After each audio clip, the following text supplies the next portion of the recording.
संसाधन एवं पर्यावरण भूगोल में अपना टॉपिक चल रहा था, उसमें जीवीय संसाधन चल रहे थे। इसी क्रम में आज जो चलवासी पशुचारण, अपन ने इससे पहले वाले वीडियो में चलवासी पशुचारण के बारे में थोड़ा जाना था। जीवीय संसाधन में जो घास भूमियों में दो प्रकार की जो क्रियाएं अपन ने पढ़ी थी, उसमें चलवासी पशुचारण है, वाणिज्यिक पशुचारण है, और दोनों में समानताएं और असमानताएं अपन ने देखी। और कुछ चलवासी पशुचारण के बारे में अपन ने कुछ क्षेत्र भी देखेंगे। चलवासी पशुचारण है, वर्तमान में 4 प्रमुख प्रदेश है, और उसमें मध्य एशिया है, दक्षिणी एशिया है, उत्तरी और पूर्वी अफ्रीका है, और टुंड्रा प्रदेश है। ये 4 क्षेत्र है। तो आज इसका मध्य एशिया में चलवासी पशुचारण, इसका अध्ययन करेंगे। इस वीडियो के माध्यम से आज अपन विशेष करके जीवीय जो संसाधन है, यानी कि बायोटिक रिसोर्स है, इस वीडियो के माध्यम से मध्य एशिया में चलवासी पशुचारण। तो आज का टॉपिक रहेगा मध्य एशिया में चलवासी पशुचारण। ये अपना मेन टॉपिक है। एशिया महाद्वीप और विशेष करके मध्य एशिया में चलवासी पशुचारण, ये अपना मेन टॉपिक है। इस पे थोड़ा आगे बढ़ते हैं, क्योंकि चलवासी पशुचारण के 4 क्षेत्र हैं। वर्तमान में 4 प्रमुख प्रदेश हैं। उसमें पहला है मध्य एशिया, दूसरा है दक्षिणी एशिया, और तीसरा है उत्तरी व पूर्वी अफ्रीका, और चौथा है टुंड्रा। तो सबसे पहला ये जो क्षेत्र है वो मध्य एशिया, ये करेंगे। चलवासी पशुचारण में जो फर्स्ट है मध्य एशिया में चलवासी पशुचारण, अर्थात मध्य एशिया में मंगोलिया और उसके निकटवर्ती चीन। मध्य एशिया में मंगोलिया, जहां पर गोबी का मरुस्थल, ठंडा मरुस्थल है, ठंडा मरुस्थल, क्योंकि साइबेरिया से ठंडी आने वाली हवाएं वहां पर जमी रहती है, तो इसलिए इसको ठंडा मरुस्थल बोलते हैं, गोबी के मरुस्थल को। तो मंगोलिया, मध्य एशिया में मंगोलिया और उसके निकटवर्ती चीन, तिब्बत, सिक्किम, तुर्किस्तान, स्टेपी, इनमें चलवासी पशुपालन के क्षेत्र है। इस क्षेत्र की 25 से 75% तक आबादी, 25 से 75% तक की आबादी पशुचारण व्यवसाय में संलग्न है। मध्य एशिया के लोग 25 से 75% तक के लोग इस पशुचारण व्यवसाय में संलग्न है। और इसमें भी जैसे कज़ाक, कालमुक, ये अपन ने इससे पहले वाले वीडियो में कुछ जाना था। कज़ाक, कालमुक, किर्गिज, मध्य एशिया की जो मुख्य रूप से जो विशेष करके चलवासी पशुचारक है, ये चलवासी पशुचारक के वर्ग है। ये जैसे कज़ाक है, चलवासी पशुचारक का वर्ग है। कालमुक है, ये भी चलवासी पशुचारक का वर्ग है। किर्गिज है, ये मध्य एशिया में चलवासी पशुचारक का एक वर्ग है, एक प्रकार की जनजाति है, ये एक प्रकार का कबीला है ये। जैसे कज़ाक, कालमुक, किर्गिज तथा मंगोल प्रमुख चलवासी पशुचारक वर्ग है। कज़ाक जो चरवाहे होते हैं, चारावाह बोलते हैं इसको। कज़ाक चरवाहे कैस्पियन सागर तथा मध्य एशिया के उच्च पर्वतों के बीच स्थित मैदानी भागों के निवासी हैं। जबकि किर्गिज लोग त्यानशान व निकटवर्ती पामीर बेसिन में रहते हैं। पामीर की का जो दुनिया की छत कही जाती है, पामीर का पठार, यानी कि पामीर बेसिन में किर्गिज, और कालमुक अल्ताई पर्वतों एवं निकटवर्ती बेसिनों के निवासी हैं। जबकि मंगोल उत्तरी पश्चिमी चीन व बाहरी मंगोलिया में रहते हैं। उत्तरी पश्चिमी चीन और वह बाहरी मंगोलिया में निवास करते हैं, रहते हैं, चारावाह पशु चराते हैं। इस विशाल क्षेत्र में भेड़ यहाँ का प्रमुख पशु है। यानी कि जो मध्य एशिया में जलवासी पशुचारक है उसमें जैसे कालमुख है, किर्गिज है, मंगोल है। अपन ने जो पशुचारक का वर्ग देखा था जिसमें कज्जाक है, कालमुख है, किर्गिज है, ये वर्ग है ना, तो इन वर्गों के अंतर्गत पशु प्रमुख पर पशु कौन सा है? भेड़। इस विशाल क्षेत्र में प्रमुख पशु कौन सा है? भेड़। और इन भेड़ से मांस, दूध है ना, ऊन, खालें प्रदान मिलती है। यानी कि जो मांस, दूध, ऊन तथा खालें इनसे प्राप्त की जाती है। इसके अलावा बकरियां भी, भेड़ों के साथ साथ में बकरियां भी यहाँ पर पाली जाती हैं। और बकरियों से क्या है? बकरियों से ऊन, दूध, मांस और उनकी बालों से विभिन्न प्रकार के गलीचे बनाए जाते हैं। तो ये चीजें इनसे प्राप्त करने के लिए बकरियां पाली जाती हैं। कालमुख लोग मुख्यतः घोड़े भी पालते हैं। कालमुख लोग मुख्यतः घोड़े भी पालते हैं। कुछ भेड़ बकरियां के झुंडों के रूप में, जिसको अपने साधारण भाषा में क्या कहते हैं? रेवड़ कहते हैं। तो कुछ लोग क्या है? भेड़ बकरियां भी रखते हैं। मवेशी भी, जिसमें दुधारू पशु होते हैं, गाय, भैंस, बैल जिसमें बोलते हैं अपने, सभी प्रकार के जाते हैं मवेशियों में। तो मवेशी भी क्या है कि दूध, मांस, चमड़े और उनके सींग वगैरह ये सभी इनके प्राप्त करने के लिए, और सवारी, साथ साथ में सवारी और भार ढोने के लिए, जो भारवाहक पशु होते हैं वो क्या करते हैं? भार ढोने के लिए भारवाहक पशु को भी पालते हैं। उसको भारवाहक पशु कहते हैं। अपने क्या कहते हैं? भारवाहक, जिसमें वजन ढोया जाता है। भारवाहक पशु भी पाले जाते हैं, जिसमें गधे व ऊंट भारवाहक पशु के रूप में आते हैं। तो वो भी पाले जाते हैं। चलवासी पशुचारक दो प्रकार का स्थानांतरण करते हैं। नोमैडिक हर्डिंग जो होती है, चलवासी पशुचारक है, वो दो प्रकार का स्थानांतरण करते हैं। एक तो होता है स्थानीय और एक होता है मौसमी। स्थानीय और मौसमी। तो जो निरंतर स्थानांतरण चलवासी जीवन है वो उनका प्रमुख एक आधार होता है, क्योंकि ये निरंतर क्या है? प्रवास करते रहते हैं। तो इसका कहने का मतलब है कि निरंतर स्थानांतरण चलवासी जीवन का मुख्य आधार होता है। शीतकाल में ये स्थायी कैंपों में रहते हैं। शीतकाल में ये लोग, चलवासी पशुचारक हैं, ये स्थायी कैंपों में रहते हैं, स्थायी कैंप बना करके रहते हैं। और स्थानांतरण है बसंत ऋतु में ही इनका दूसरे एक स्थान से दूसरे स्थान पर स्थानांतरण होता है। कहने का मतलब है कि शीतकाल में ये स्थायी कैंपों में रहते हैं और इनका स्थानांतरण बसंत ऋतु में होता है, बसंत होता है। ग्रीष्म ऋतु में ये ठंडे चारागाहों की ओर प्रवास करते हैं। यानी कि ग्रीष्म ऋतु होती है तब वो ठंडे प्रदेशों की ओर स्थानांतरण कर देते हैं। ग्रीष्म के प्रारंभ में जो भारी वर्षा होती है, और उस भारी वर्षा होने पर वे जो अल्पकाल के लिए या थोड़े समय के लिए एक स्थान से एक स्थान पर जैसे ठहर जाते हैं, एक स्थान पर रुक जाते हैं। कहने का मतलब यह है कि भारी वर्षा होने पर ये अल्पकाल के लिए एक स्थान पर ठहर जाते हैं। कुछ चलवासी कृषि भी करते हैं, कुछ चलवासी कृषि भी करते हैं। और ये क्या है कि सूक्ष्म अनाज, राई है, जौ है, अपने अन्य फसलें भी उगाते हैं। राई, जौ, ये खेती भी करते हैं। खेती के साथ साथ में जैसे अनाज में गेहूं है, राई है, जौ है, ये फसलें उगाते हैं। और मध्य एशिया के शुष्कतम भागों में, मध्य एशिया में शुष्कतम भागों में अभी भी चलवासी पशुचारण प्रचलित है। मध्य एशिया में शुष्कतम भागों में अभी भी चलवासी या चलवासिता प्रचलित है, परंतु अर्धशुष्क क्षेत्रों में पिछले 50 वर्षों में भारी परिवर्तन हुए हैं।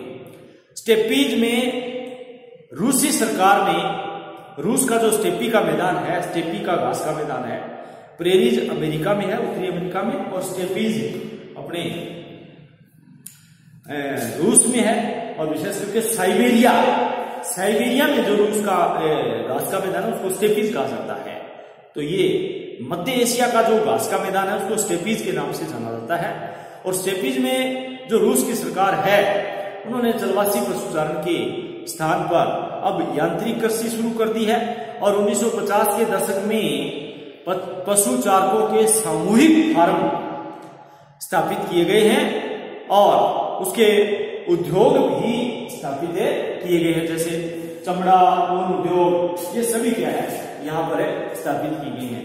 कहने का मतलब है कि स्टेपी में रूसी सरकार के चरवासी पशुचारक के स्थान पर यांत्रिक कृषि शुरू की गई है। और 1950 के दशक में पशुपालकों के जो सामूहिक फार्म है वो भी स्थापित किए गए हैं तथा वहां पर उद्योग भी स्थापित कर दिए गए हैं। अब इसके बाद में जैसे दक्षिणी पश्चिमी एशिया व उत्तरी एवं पूर्वी अफ्रीका में चरवासी पशुचारण।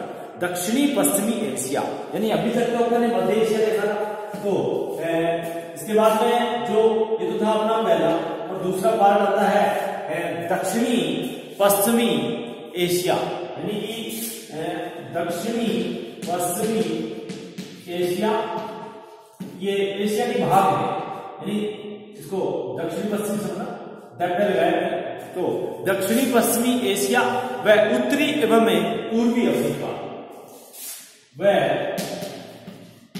उत्तरी एवं पूर्वी अफ्रीका है ना, अफ्रीका यानी दक्षिणी पश्चिमी एशिया व उत्तरी एवं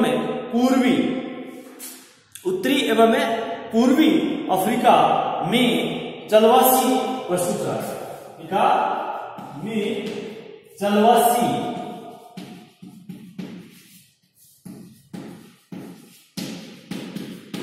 पशुचारण, ठीक है, चलवासी पशुचारण है ना, यानी मध्य एशिया और मध्य एशिया के बाद में दक्षिण पश्चिमी एशिया और उत्तरी पूर्वी अफ्रीका में चलवासी पशुचारण, यानी कि इस प्रदेश में दक्षिण पश्चिमी एशिया एवं उत्तरी पूर्वी अफ्रीका, इस प्रदेश का जो विस्तार है वो कहाँ है?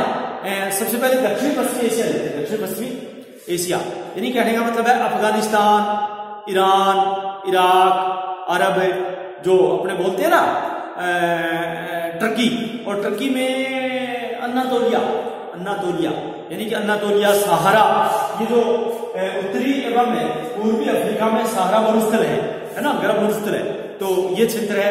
कहने का मतलब दक्षिणी पश्चिमी एशिया व उत्तरी एवं पूर्वी अफ्रीका, दक्षिणी पश्चिमी एशिया व उत्तरी एवं पूर्वी अफ्रीका अर्थात अफगानिस्तान, ईरान, इराक, अरब, ये जो अरेबियन कंट्री जिसको बोलते हैं अपने, टर्की अर्थात अन्नातोलिया, सहारा, उत्तरी सूडान तथा पूर्वी मध्य अफ्रीका की उच्च भूमि, में ये क्षेत्र आता है जहां पर चलवासी पशुचारण स्थित है। कहने का मतलब कि दक्षिणी पश्चिमी एशिया व उत्तरी पूर्वी अफ्रीका का विस्तार अफगानिस्तान, ईरान, इराक, अरब, अन्नातोलिया और टर्की, सहारा, उत्तरी सूडान और जो पूर्वी मध्य अफ्रीका की उच्च भूमि पर इसका विस्तार है। यह मध्य एशिया की अपेक्षा कम विषम तथा कम ऊंचा है, यानी अपने मध्य एशिया का जिक्र किया, इसकी बजाय जो ये क्षेत्र है वो कम तो विषम है और कम ऊंचा है, परंतु यहां मध्य एशिया से, मतलब कहने का मतलब यह है कम ऊंचा है परंतु यहां पर वर्षा जो है वो मध्य एशिया से कम होती है। यहां पर वर्षा इसकी अपेक्षा यहां ज्यादा होती है मध्य एशिया में, और मध्य एशिया की अपेक्षा दक्षिणी पश्चिमी एशिया व उत्तरी पूर्वी अफ्रीका जो अपन ने अभी देखा था, ये सहारा, उत्तरी सूडान, इस एरिया में वर्षा कम होती है मध्य एशिया के बजाय। जो ये जो क्षेत्र है उसमें गर्मी तथा सूखे की दशाएं जो गर्मी तथा सूखे की जो दशाओं में विशेष करके भेड़ तथा बकरियां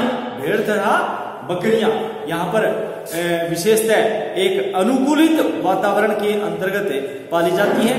यानी कि गर्मी तथा सूखे की दशाओं में भेड़ तथा बकरियां विशेषतः यहाँ पर अनुकूलित पशु है। मरुस्थल में ऊंट सहारा मरुस्थल है, क्योंकि अफ्रीका में सूडान आ गया नाम है। तो इसका मतलब क्या हुआ? इसका मतलब ये हुआ कि उत्तरी सूडान का जो क्षेत्र है उसमें जैसे अनातोलिया का नाम आता है, ईरान इराक का नाम आता है, उसके सहारे कौन सा मरुस्थल लगता है? सहारा, टर्की के सहारे। और उत्तरी सूडान, पूर्वी मध्य अफ्रीका, ये जो पूरा सबसे बड़ा मरुस्थल है, विश्व का सबसे बड़ा मरुस्थल सहारा मरुस्थल है। तो इसमें ऊंट, मरुस्थल में ऊंट विशेषतः अनुकूलित पशु है। तो अनुकूलित पशु जो गर्मी और सूखे की दशाओं में तो भेड़ बकरियां और ऊंट हो गया। परंतु अरब कंट्री है ना, जिसमें अरब, ईरान, इराक, ये जो बहरीन, कतर, ये जो ईरान इराक अरब वाला जो क्षेत्र है ना, इसमें मुख्यतः घोड़े पाले जाते हैं। क्या पाले जाते हैं? घोड़े। यानी अरब में घोड़े, यानी चलवासी पशुपालन कर रहे हैं। तो इस जो अरब क्षेत्र है उसमें घोड़े पाले जाते हैं। और यहाँ स्थानांतरण का जो प्रतिरूप है वो मध्य एशिया जैसा ही है। स्थानांतरण का मध्य एशिया जैसा ही है।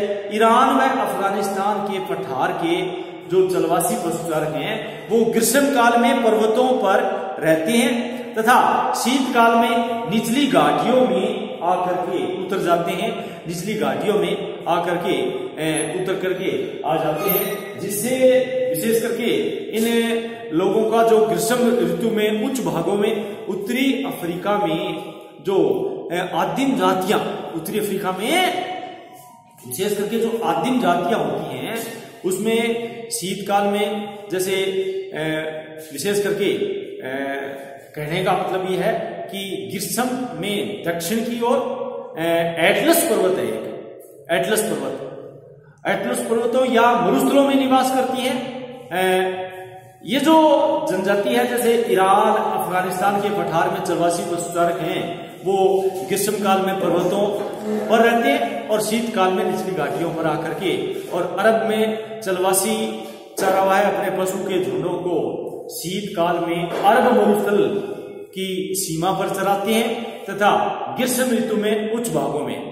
और उत्तरी अफ्रीका की आदिम जातियां शीतकाल में सहारा की सीमा पर, सहारा मरुस्थल की सीमा पर रहती है तथा ग्रीष्म काल में दक्षिण की ओर अफ्रीका में, दक्षिणी उत्तरी यूरोप में और विशेष करके यूरोप और अफ्रीका में एक एटलस पर्वत है, एटलस। तो एटलस पर्वतों या मरुस्थलों में अपने निवास करती है। और पूर्वी मध्य अफ्रीका में जो एक मसाइद जनजाति है, विशेष करके मसाइद, कहने का मतलब यह है कि ये जो जनजाति है और इनकी जो उपजातियां हैं वो शीतकाल में सवाना घास का मैदान है। क्या है? सवाना। अफ्रीका में घास के मैदान को सवाना के नाम से जाना जाता है। तो सवाना घास भूमियों में अपने पशु, जैसे पशु को अपने कह सकते हैं मवेशी और भेड़े, मवेशियां और भेड़े, इनको झुंडों में चराते हैं तथा ग्रीष्म काल में उच्च पठारों व पर्वतों की ओर प्रवास करती है। इस क्षेत्र में भी माइग्रेशन जिसको बोलते हैं, अपने स्थानांतरण बोलते हैं, एक जो अपने स्थानबद्धता की प्रवृत्ति है वो दिखाई देती है। सऊदी अरब की सरकार ने, अरेबियन कंट्री में सऊदी अरब में सबसे बड़ा मरुस्थल है रूब अल खाली नाम है उसका। अरेबियन कंट्री का एक सबसे बड़ा मरुस्थल है रूब अल खाली। जैसे अपने भारत में थार का मरुस्थल है, अफ्रीका में सहारा है, तो अरेबियन कंट्री में जो मरुस्थल है, अरब कंट्रियों में ईरान, इराक, बहरीन, कतर, इन जो सऊदी अरब है, इनमें जो एक मरुस्थल पाया जाता है सबसे बड़ा, उस मरुस्थल का नाम है रूब अल खाली, रूब अल खाली। तो ऐसे मरुस्थलों में सऊदी अरब की सरकार ने कृषि के लिए चारागाहों को प्रोत्साहित किया। तेल उद्योग में भी बहुत से चारागाह है वो संलग्न हो गए। चारावाग बोलते हैं चराने वाले को, चारावाह, तो उसमें तेल उद्योग में वो संलग्न हो गए, रोजगार मिल गया। और मिस्र व टर्की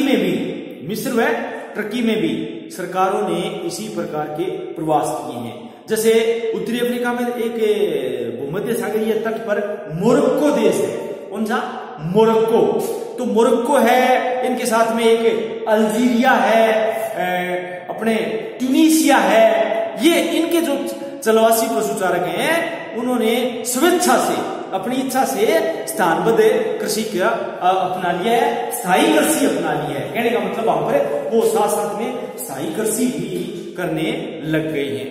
अब कहने का मतलब दक्षिणी पश्चिमी एशिया व उत्तरी पूर्वी अफ्रीका के बाद जो क्षेत्र आता है चौथा, टुंड्रा में जलवासी पशुचारक। टुंड्रा यानी कि अपने इसी कारण से लेते हैं, टुंड्रा ले लेते हैं ना। टुंड्रा का मतलब क्या होता है? टुंड्रा का मतलब है आर्कटिक प्रदेश। आर्कटिक प्रदेश यानी टुंड्रा, टुंड्रा है ना। टुंड्रा प्रदेश में जलवासी पशुचारक। एक एक प्रदेश का करते हैं जलवासी प्रदेश का।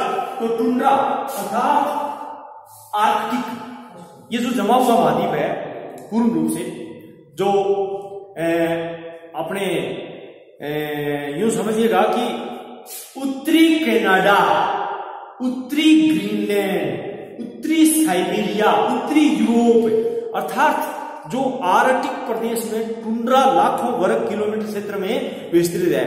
यहां पर क्या है? उत्तरी साइबेरिया वाला जो क्षेत्र है उसमें क्या है? रेनडियर। क्या है? रेनडियर, बर्फीले बालू में चलने वाला एक रेनडियर चारक है, जो कुछ प्रदेशों में सीमित है। अर्थात आर्कटिक प्रदेश में, इसको अपने आर्कटिक प्रदेश कह सकते हैं, आर्कटिक क्षेत्र, ठीक है, इसको अपने आर्कटिक क्षेत्र बोल सकते हैं, है ना। तो आर्कटिक प्रदेश में टुंड्रा जो लाखों वर्ग किलोमीटर क्षेत्र में विस्तृत है, और यहां पर रेनडियर चारक, रेनडियर जो चारण होते हैं, चारण का मतलब पशु चारण, पशु को चराने वाले और पशु खुद स्वयं भिन्नों में, है ना, पशु चारण। तो रेनडियर चारण कुछ प्रदेशों में सीमित है। इसके वृहद जो सकेंद्र है, जो मुख्य रूप से वो उत्तरी साइबेरिया के लैपलैंड, उत्तरी साइबेरिया के लैपलैंड, पश्चिमी साइबेरिया तथा चकची बोलते हैं अपने, चकची व कमचटका प्रायद्वीप। कमचटका मतलब ये पूर्वी साइबेरिया। कमचटका मतलब क्या हुआ? एक प्रायद्वीप है, उत्तरी की तरह ही तीन ओर से पानी से घिरा हुआ है, उसका मतलब पूर्वी जो साइबेरिया वाला क्षेत्र है, पूर्वी साइबेरिया अर्थात कमचटका प्रायद्वीप, कमचटका प्रायद्वीप। अब जो अपना क्षेत्र है टुंड्रा, तो टुंड्रा में जलवासी पशुचारण है, अपना ये क्षेत्र है टुंड्रा, ठीक है, अपने इसमें कर रहे हैं। तो टुंड्रा का मतलब क्या हुआ? आर्कटिक प्रदेश। आर्कटिक प्रदेश का मतलब क्या हुआ? साइबेरिया के लैपलैंड, पश्चिमी साइबेरिया तथा चकची व कमचटका प्रायद्वीप अर्थात पूर्वी साइबेरिया में जलवासी पशुचारक रेनडियर चारक के रूप में पाए जाते हैं। कुछ लघु क्षेत्र भी है, कुछ लघु क्षेत्र जैसे नोवाया, जेमलिया और उसके निकटवर्ती जो क्षेत्र है, जो जिसमें अपने कह सकते हैं उनके निकटवर्ती द्वीपों में ये रेडियर चारण पाए जाते हैं। उत्तरी अमेरिका में पश्चिमी अलास्का, उत्तरी अमेरिका में पश्चिमी अलास्का, यानी अपने में एक एक क्षेत्र देते हैं। उत्तरी अमेरिका में जो पश्चिमी अलास्का है वो, और कनाडा की उत्तरी जो मैकेंजी घाटी है, कनाडा की जो उत्तरी मैकेंजी घाटी बोलते हैं उसको, वो मैकेंजी घाटी, और ग्रीनलैंड के विशेष प्रकार जो ग्रीनलैंड द्वीप है उसका एक गोडचो द्वीप है, गोडचो फ्योर्ड। फ्योर्ड का मतलब कटा फटा, फ्योर्ड तट का मतलब होता है कटा फटा, यानी कि ग्रीनलैंड के, यूं समझिएगा ग्रीनलैंड का एक भाग है जिसको अपने फ्योर्ड बोलते हैं, गोड धो बोलते हैं, गोड धो फ्योर्ड में भी लघु केंद्र स्थित हैं। ठीक है। रेंडियर एक विशेष प्रकार का भालू होता है। रेंडियर पालकों या चरवाहों, इसको चरवाह बोलते हैं, चरवाहों में लेप्स सबसे प्रसिद्ध है। क्या है? लेप्स, यानी कि इसमें लेप्स है ना, आधा क्या आएगा लेप्स, ये एक प्रकार की लेप्स पाए जाते हैं वहां पर। पानी वाला चरवाह को क्या बोलते हैं? लेप्स, यानी कि वहां पर जो पाए जाते हैं उसमें जो विशेष करके जो चरावा है उनको लेप्स कहा जाता है। कहने का मतलब साइबेरिया की रेंडियर पालकों की जो अर्थव्यवस्था वो कैसी है? लेप्स जैसी है। लेप्स जो उत्तरी साइबेरिया लेप्स है ना, उन जैसी है। उत्तरी साइबेरिया की जो कुछ प्रजातियां हैं, उत्तरी साइबेरिया की कुछ जो जनजातियां हैं, उसमें पूर्णतः अपने पशु झुंडों पर ही निर्भर रहना पड़ता है कुछ चरवाह को, परंतु अधिकांश जनजातियां आखेट व मछली, आखेट व मछली का अपने भोजन की आपूर्ति करती है, मछली के द्वारा भोजन की आपूर्ति करती है। ये कुछ इसके अलावा फसलें भी उगाती हैं ग्रीष्म काल में, विशेष करके जिसमें राई, जौ, आलू, ये फसलें भी यहाँ पर उगाई जाती हैं इन चरवाहों के द्वारा। और विशेष करके जो यूरेशियाई टुंड्रा में पिछले कुछ दशकों में अनेक परिवर्तन भी हुए हैं। अनेक लेप का मतलब लेप्स जो हैं, पर एक प्रकार की जनजाति है वहां पर लोग, अब वर्तमान में वेतनभोगी कर्मचारी हो गए हैं। और रूस की सरकार है ना, वो पहले ही इन रेंडियर पालकों का एक, जिसको बोलते हैं अपने सामूहिकरण किया जा चुका है। रूस की सरकार से पहले ही इनका रूस में पहले ही रेंडियर पालकों का सामूहिकरण हो चुका है। अलास्का में रेंडियर पालन का विकास 19वीं शताब्दी के उत्तरार्ध में किया गया और साइबेरिया से लेप लोगों को, एस्किमो लोगों की जो रेंडियर पालक के लिए साइबेरिया से लेप लोगों को एस्किमो लोगों की रेंडियर पालन के लिए जो ट्रेनिंग मान लो या प्रशिक्षित ट्रेनिंग करने के लिए उनको बुलाया जाता है, प्रशिक्षित करने के लिए बुलाया जाता है प्रशिक्षण के लिए। इससे पूर्व एस्किमो लोग रेंडियर का आखेट करते थे, जिससे रेंडियरों की संख्या तेजी से घट रही थी क्योंकि वो उसका शिकार करते थे। परंतु एस्किमो लोग नई जीवन पद्धति को अपनाने में असफल रहे और कनाडा की सरकार द्वारा रेंडियर पालन को, जो रेंडियर पालन है उसको विकसित करने के प्रयासों में भी विशेष सफलता कुछ हासिल नहीं हुई। इस कारण अलास्का में रेंडियर पालक एक जो है वो 19वीं शताब्दी के उत्तरार्ध से चला आ रहा है। इसी प्रकार से एक प्रकार का जो विशेष करके आर्कटिक प्रदेश है वो जो टुंड्रा चलवासी पशुचारण के नाम से फेमस है। टुंड्रा नाम की वहां पर एक उस क्षेत्र को कहा जाता है जिसमें पश्चिमी साइबेरिया है, कमचटका प्रायद्वीप है जिसको पूर्वी साइबेरिया बोलते हैं। तो उनमें एक रेंडियर एक मुख्य है, जैसे लेप लोगों की तरह ही अपना लेप्स जैसी अपना जीवन यापन करते हैं। इसमें कई प्रकार की जनजातियों का समूह है, जनजातियां पाई जाती हैं, लेकिन यहाँ पर रेंडियर पालक मुख्य रूप से झुंडों के रूप में बर्फ में अपना जीवन यापन करते हैं, कुछ खेती भी करने लगे हैं। तो इस प्रकार से ये टुंड्रा में चलवासी पशुचारक।